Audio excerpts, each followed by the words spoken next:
Hey everyone, it's Maggie, and if you're watching this video right now, it means that I have hit 500 subscribers. And I just want to take a second to say thank you so much for all that you've done for me.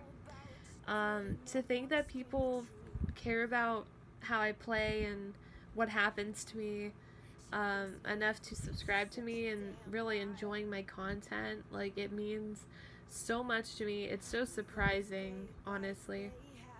And something that you guys have been asking for a while is a Mercy tips video. And I've been thinking about it for a while. I've been trying to compile some of my favorite, better tips for you guys to hear, and yeah, that's what this video is going to be about. So without further ado, let's get started. So the first category is going to be when to hide. So first, if you know that the enemy's Zarya has their Graviton and they're going to do a big combo with their next push, you need to hide quickly and before the team starts engaging, because you never know when that Zarya is going to pump her ult and if you're going to get caught in it and you can't fly out of it and you're dead. So you need to really think about it, and if you're not sure, ask your teammates because they're probably thinking about it as well. So yeah, be on the lookout and try and count, like who should have their ult by when, because you want to know if you should be hiding and where you should be hiding and when. So yeah. The next thing is, if there is a flanker that's always trying to kill you and they're good at it, then you need to hide before the team starts to engage so they can't find you. If there is a good tracer or a good Genji that's always killing you and you can't do anything about it, and if you have your res, you need to go and find a good hiding spot before the enemy team pushes and not move, and don't move, because if that Genji or Tracer or anybody sees you, you're probably dead. So you need to make sure that nobody's gonna see where you're going and that you don't make footsteps, you don't do anything, you don't heal because they can see that little line or whatever. So yeah, that's something else. And the last thing is, let your team know when you're going to hide so they won't be able to say, oh, heal me, heal me. You have to let them know that you're not going to be able to heal them when you're hiding, especially under these sort of circumstances where you can't afford to leave your spot and risk people seeing you.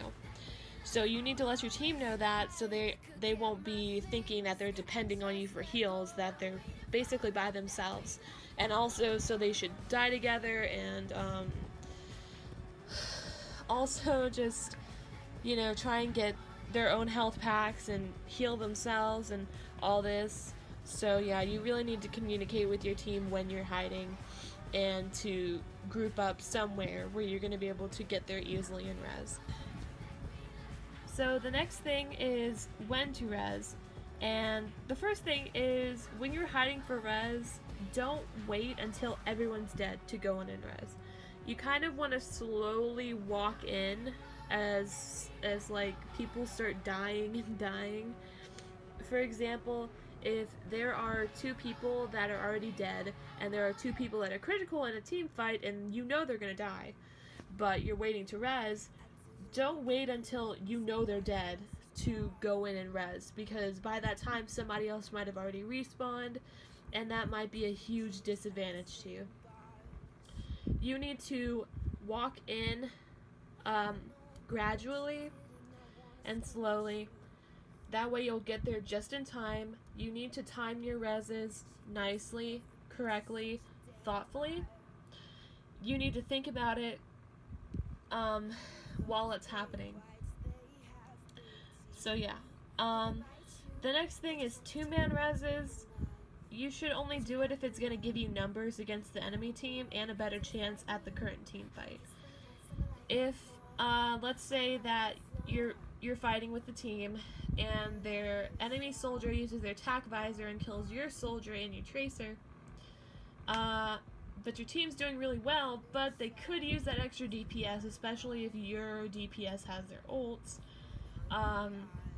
You need to look at, if you res, who's going to use their ult? What are they going to offer to the team? And if it's going to be good, then yeah, res. Double res to keep a fight going. If you know that you're going to have a better chance. Now, one-man reses are something that I don't really do that often. And in my opinion, the only way I would solo res anyone is if they had a crucial ultimate that would win like a huge team fight. For example, if we had a Zarya and they had their grab and she could combo with someone, then I would res, especially if it's in overtime or it's close to overtime and we can't wait for them to get back from spawn on their own. That would be worth a solo res. And if it was the other way around, where you had somebody that had like a graviton or an earth shatter and they had somebody to combo with, like a Reaper or a Pharah or even a Genji or any sort of DPS, honestly, and that could, because sometimes when a Zarya grabs and it's just by themselves, it doesn't really guarantee a complete team wipe, even if you get everybody in it. So it's best to make sure that there's somebody to combo with, and especially if time's running out and you can't wait for that person to get back from the spawn, then you need to solo res that person, whether it be a Reaper or whatever. You need to think about what they're going to offer to the team when they come back. So, yeah. The next thing is big reses, and you should only 3 to 5-man res.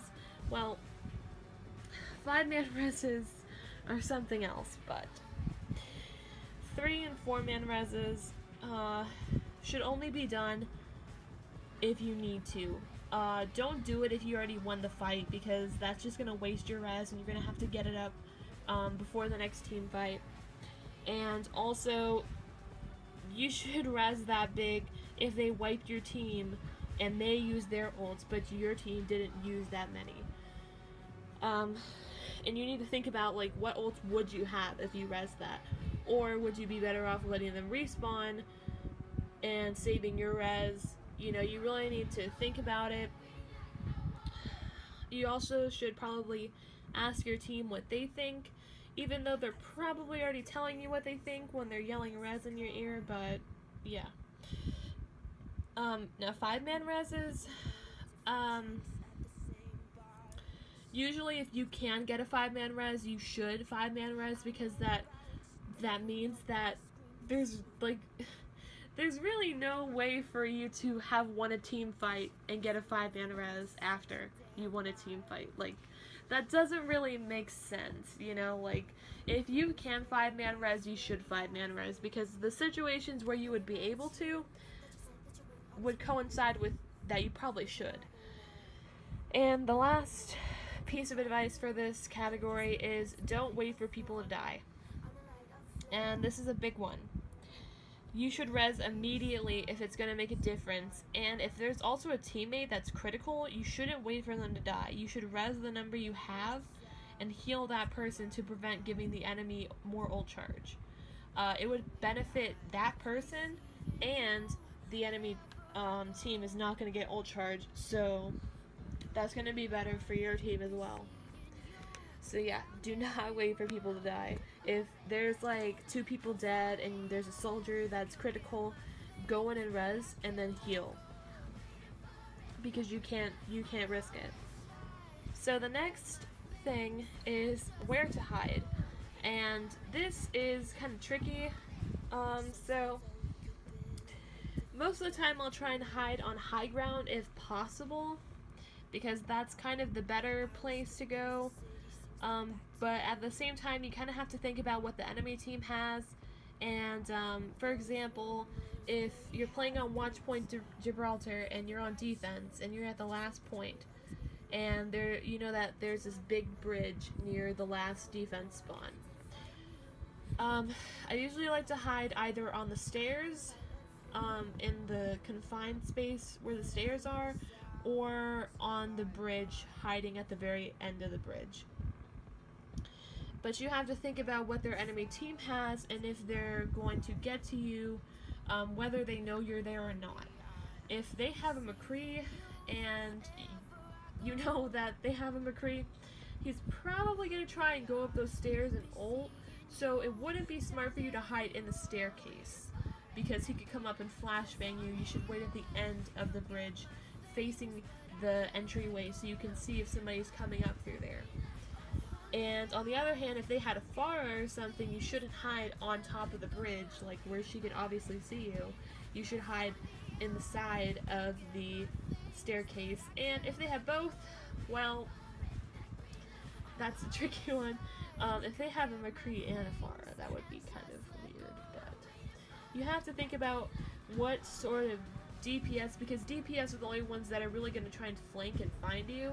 Roadhog used to do it, but now with his nerf, if somebody flanks with Roadhog, he needs to get with the plan. So, yeah, think about what the enemy team has before you go and hide, so you can plan where you're gonna hide. And if somebody sees you while you're hiding, you need to switch.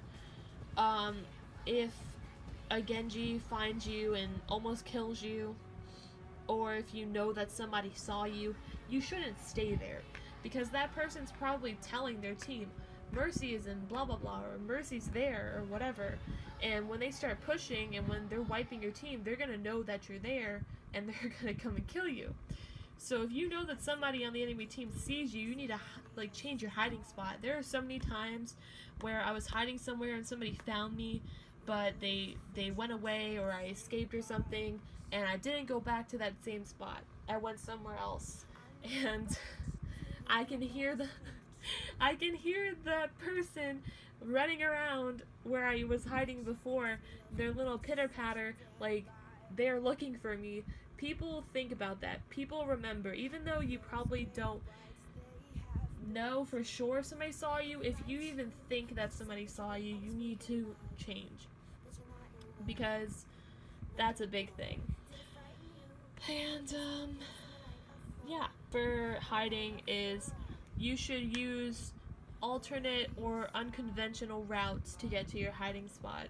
I know this might be kind of self-explanatory for most of you, but if you're going to hide somewhere, you shouldn't just walk right out to go there. You know, you should go like an alleyway or underground or high ground or whatever. You should go a different route that people don't usually take to get to your hiding spot, because you want to decrease the chance of anybody knowing where you're going before you get there.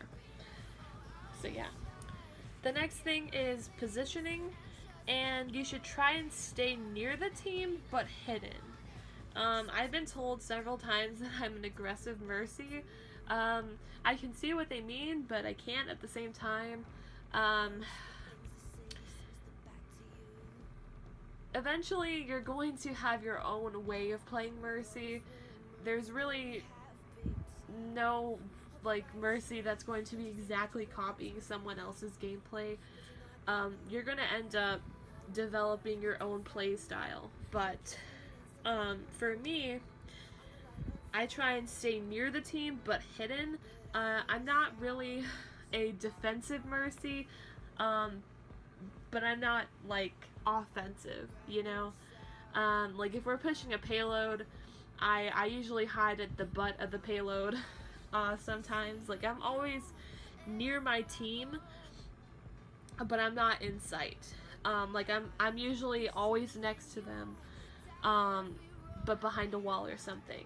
You just gotta move with your team and, you know, find hiding spots along the way, like little walls or objects to hide behind. You know, it's just a matter of playing for a certain time. You're gonna end up finding out what works best for you, and that's what I do. So yeah. The next thing is dealing with flankers. The best way for me to do this is obviously tell your team that there's a flanker on you, especially if you know that person's going to be coming for you several times. You need to tell your team, like, oh, hey, can you keep a lookout for me while we're doing this, because the Genji or Tracer might be coming for me. Also, if there's not even a flanker, if there's anybody trying to 1v1 you that you know you don't have a chance with, or they're just trying to kill you, the best thing I would do is back up and make them follow you, and lead them away from the team fight, and make them think that they have a chance of killing you, and Guardian Angel, like, past them all the way to somebody else, because that's just the best way to deal with a flanker, in my opinion. The next thing is priorities. These are just miscellaneous things that I was thinking about. You should heal your squishies before your tanks. That is something I've learned the hard way. If there is a soldier that's like 100 health, it's gonna take so much quicker to heal them to get them to full health rather than a Reinhardt. So heal your squishies first so they can go off and do their own thing, and stick with your tanks and heal them, because most likely your DPS is just gonna run away as soon as you get them to full health, and then they're gonna come back again. But heal your squishies before your tanks. You should always damage boost when somebody's at full health, and you should choose a stationary DPS such as a soldier or McCree. Sometimes you could damage boost a Genji when they're just spamming shurikens, but try not to damage boost a flanker. I mean, you can if they're near you, but you shouldn't go and follow them while they're flanking and just pocket them. You should try and stay with your team, and usually when you're staying with your team, a soldier or a McCree are going to be staying with your team as well. So that's who you should be damage boosting when they're full health. You should also damage boost fire strikes, and you should try and encourage your Reinhardts to fire strike as well, and also Symmetra orbs. When you res, this obviously isn't a must, but something that I've been doing lately is when I'm resing, obviously I'm invincible, so if there's like somebody that's getting focused or something, I'll just stand in front of them. That way they're invincible as well. I don't really know if that works. I don't really know if they can still shoot bullets through me, but you know, maybe it's a placebo effect. Comment down below if you know if that works or not, but that's what I've been doing. Yeah. And don't be afraid to shoot a little to get ult charge if your team is dead and you're 5% to res. I'm sure many of you have seen clips of mine where I have about 95 to 97% to res, and I just shoot a little with my pistol and I get it and I res. When you're in that type of situation, you should shoot and then like spam triangle. That way, you know, as soon as you get the res, you use it. So yeah, don't be afraid to shoot to get your res. If you are so close to res but you don't have it and your team's dead, don't be like, oh, well, get him next time, boys. Like, you take your pistol out, shoot people, huh? Come on. And if you want a DPS Mercy but you have a DPS right next to you, you should heal damage boost them instead. Yeah. And when you are spamming bullets for your ult charge, not like what I was talking about before, but like when you're just randomly spamming, try and do it at headshot level. And you should only spam if you don't have your ult. Yeah, but if you have your res, you shouldn't be spamming bullets, because then their healers are just gonna be healing and getting more ult charge off of you. So only spam bullets if you don't have res. Also, use a Pharah to your advantage. When you're healing your team on the ground and you're getting focused, find them in the sky and use them to escape. So yeah, that's just just a godsend when you're getting focused and you just look up and there's Pharah in the sky, like, fly to me, and you just go up and it's like, thank you God. Okay. So yeah, don't forget that they're there.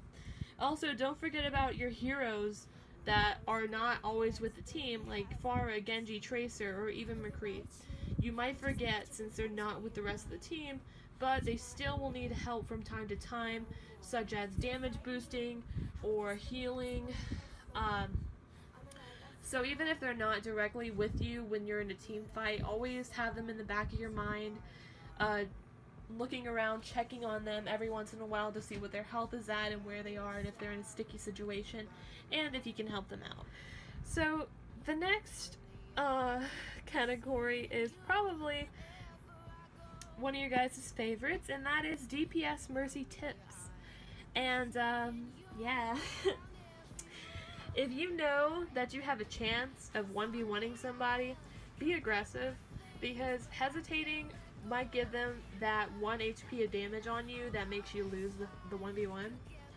So if you're fighting a Winston and he's like, I don't know, like 1/3 health, just spam that freaking monkey head until he dies, and don't hesitate. Be aggressive in a 1v1 if you know you have a chance. If that person's low health, but so are you, be aggressive.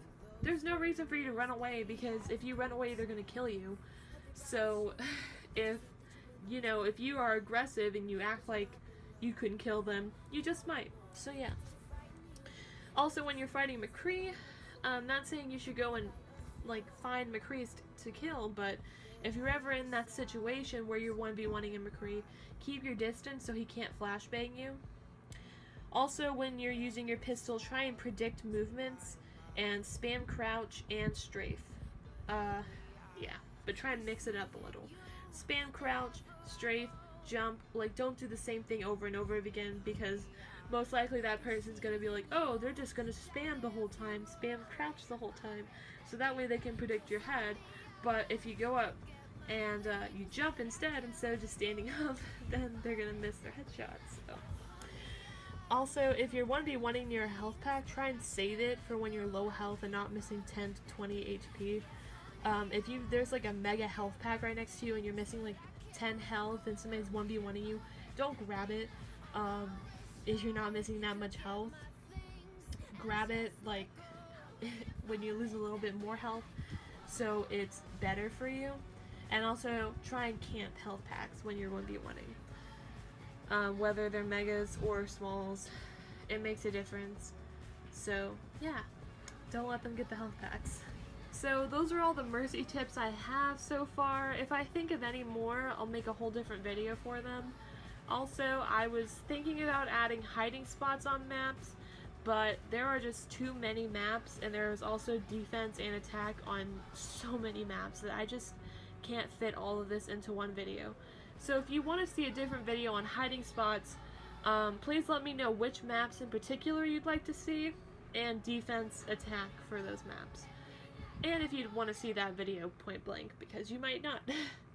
So yeah, I know you guys have been asking for this video, and it's finally here, and I hope you guys enjoyed it. If you liked it, please leave a like, comment, and subscribe for more awesome Mercy content. Any suggestions that you leave below in the comments, I will be sure to read and heart and maybe reply if I think you're fucking awesome. So yeah, thanks for watching and have a great day.